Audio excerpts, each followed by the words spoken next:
Könül. Böyün ayın neçəsidir? 12. Dəqiqə. Hə, 12-sidir. 12-dir. Elə bildim 15-dir, 15-i toya getməliyik. Yaşar 15-i gedəcəyik, 15-i. İndən nə həyəcan təbili çalmısan? Narahat olmayıb puzat salmayacaq. Biz qız evindən qonaq kimi gedirik.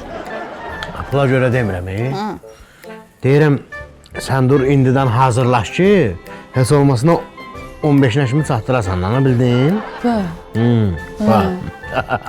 Dur, gecikdirmə məni, dur.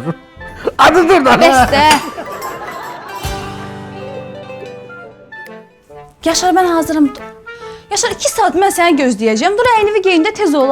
Özü də bir adam vidinə sal, cəmaat nə çılıq adam biabır eləmə. Dur, tez ol. Könül, sən hələ heç ayaqqabı seçməmsən axı. Sən özünə ayaqqabı seçənə qədər mən kostyumu da geyinərəm. Hələ üstəlik bərbərə də geyib qaydaram.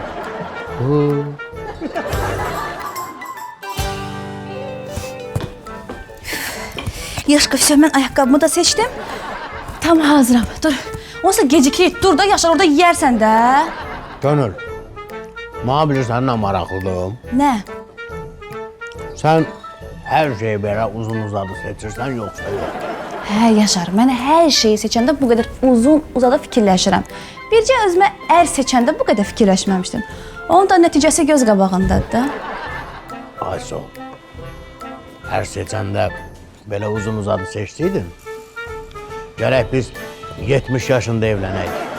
Onda da mən sənə alanda öldüm. Ay Allah, düş qabağıma. Buyurun, geçin. Gəl. Könül xanım, buyurun.